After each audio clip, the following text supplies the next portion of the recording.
The playground was silent now. Swings hung motionless, their chains creaking softly in the ash-laden wind. A small teddy bear lay half buried in the crater where the orbital strike had hit.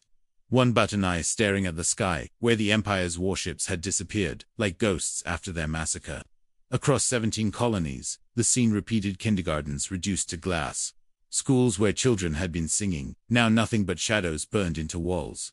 Nurseries where infants had been sleeping transformed into tombs of twisted metal and grief. In the Galactic Senate, the Empire's representative stood before the assembled species, his chitinous armor gleaming under the chamber's cold lights. The human colonies were legitimate military targets, he announced, mandibles clicking with something that might have been amusement. Their proximity to defensive installations made them strategically necessary losses. We regret that humans insist on breeding their fragile things so close to their war machine. Laughter rippled through the imperial delegation. The human ambassador, Maria Chen, sat motionless in her seat, hands gripping the armrests so tightly her knuckles had gone white. Her daughter had been in one of those schools. When she finally stood to speak, her voice cracked on the first word, but by the third sentence, something fundamental had shifted in her tone. "You have made a mistake," she said quietly. "You think you understand humanity because you've seen us negotiate, compromise, trade. You've seen the side of us that builds, that creates, that hopes." She paused, and in that silence, every species in the chamber felt something ancient and terrible stirring. "Now you'll meet the other side." The funeral pyres burned for 3 weeks. On Earth, Mars, Europa, Titan, New Sydney, and a dozen other worlds, billions stood in silence as the children were committed to flame and void. No speeches were given. No politicians paused at her parents, simply stood, watching their futures burn. And in their eyes something died, and something else was born. The president of the Terran Union appeared on every screen across human space, and her message was 3 sentences long. They wanted to teach us fear. They wanted us to submit. If they wanted monsters, they have made them. The transmission ended. No questions were taken. No clarifications offered. In a bunker 3 miles beneath the Martian surface, scientists unveiled Project Revenant to the assembled military command. General Marcus Webb studied the schematics with growing understanding and horror. "This isn't a weapon," he said slowly. The lead scientist, Dr. Sarah Kim, nodded. She'd lost 2 sons in the attacks. "No, sir, it's a mirror. We're going to show them what they really aren't. Make them watch until they can never forget." The weapons factories that roared to life across human space didn't produce planet crackers or antimatter bombs. They produced something far more terrifying: precision, patience, and the capacity to make their enemies understand. The first human fleet to leave the dockyards was painted entirely black. Every hull stripped of insignia, every identification beacon silent. They were ghosts before they even left atmosphere. When the Galactic Intelligence Service presented their analysis to the Imperial War Council, the admiral in charge dismissed it with a wave. "Humans are weak, emotional. They'll charge in seeking revenge, and we'll shatter them like we shattered their colonies." He didn't see the concern in his intelligence officer's eyes, the way she studied the data showing human fleet movements, or rather, the complete absence of them. "Sir, we can't track them. It's like they've vanished entirely." The admiral laughed. "Good, let them hide in shame." On Earth, a mother named Jennifer Hassan stood in her garage, methodically sharpening a blade. She was a schoolteacher, had never held a weapon before last month. Now her hands moved with the certainty of purpose. Her son Thomas had been 8 years old, obsessed with dinosaurs, always laughing. She would never hear that laugh again. The blade rang as she tested its edge. She wasn't crying anymore. That time had passed. On Mars Station, a father signed up for military service, despite being 56, too old by regulations. The recruiter started to turn him away until he saw the man's eyes and simply pushed the datapad forward. In the refugee camps where survivors huddled, children too young to fight whispered oaths to themselves in the darkness, memorizing the names of the dead, promising they would never, ever forget. A soldier named James Park sat in the dropship bay, squad mates silent around him, as their carrier prepared to jump into Imperial space. He'd been a medic before, devoted to saving lives. Now he wore combat armor and carried weapons designed to end them. "This isn't war," he whispered to himself, gripping his rifle. "This is justice." The distinction mattered. War was strategic. War was about territory, resources, politics. This was something older, something that lived in the deepest parts of the human brain, where a parent's love for their child resided. The Empire had reached into that sacred place and torn it out. Now they would learn what that created. The first strike came without warning at the Imperial forward base on Kepler 4, for 2B. Not a single civilian casualty. Every shot precisely calculated, every missile surgically targeted. The base commander and his senior staff were neutralized while they slept. Their security systems bypassed so completely that the investigation later couldn't determine how humans had even entered the building. When the garrison woke to find their commanders dead and their ships disabled, they found something else. Thousands of toys scattered across the parade ground. Stuffed animals, building blocks, dolls, each one tagged with the name of a child who had died in the human colonies. A note in perfect Imperial script read, "Remember their names." The garrison surrendered without a shot fired. Not out of fear, out of shame. The Empire responded with overwhelming force, dispatching 3 battle fleets to known human positions. The weapon's discharge was enough to sterilize a continent. When the light faded and sensors cleared, they found empty space. Humans had known they were coming 6 hours before they'd even left dock. Had evacuated cleanly, leaving behind only sensor echoes and another message. "You're fighting an enemy you created. We were builders. You made us something else." Then the rumors started. On Imperial worlds far from the front lines, military officers began disappearing from their homes. From secure facilities, from locations that should have been impossible to penetrate. They weren't killed. That would have been too simple. They were left alive, but changed. Their minds broken by experiences they couldn't articulate.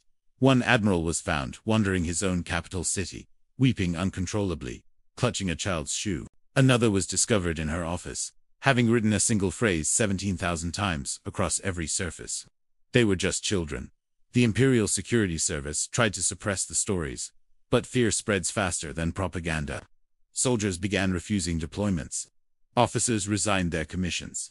The Empire's military cohesion started to fracture, not from defeat on the battlefield, but from terror of an enemy that struck from nowhere and left survivors wishing they hadn't survived. The child's toy became humanity's calling card. After every strike, after every operation, there it would be a small, stuffed animal, a wooden puzzle, a music box, always different, always chosen specifically to remind the Empire what they'd destroyed. An Imperial noble, Lord Kaversh, opened a gift delivered to his estate, expecting perhaps a bribe or a plea for mercy. Inside was a photograph of a human girl, 7 years old, smiling at her birthday party.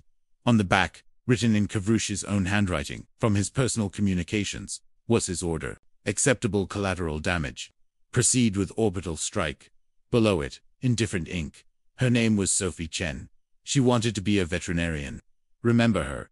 Kavrish called for his guards, but they found the entire estate staff had been replaced overnight, without anyone noticing. Every servant was human. They'd been living in his home for 3 weeks, watching, waiting. They left peacefully after delivering the message. Kavrish never slept soundly again. In the Imperial War Council, the debate had shifted. It was no longer about victory, but about survival. "They're not fighting a war," General Dexara insisted, her voice hoarse from arguing. "They're teaching us fear. Every strike is calculated not for military advantage, but for psychological impact. They want us to understand what we did." The War Marshal slammed his appendage on the table. "Then we show them we're not afraid. We hit them harder." But when mercenary companies were hired to bolster Imperial forces, entire units vanished in transit. No distress calls, no debris, just gone.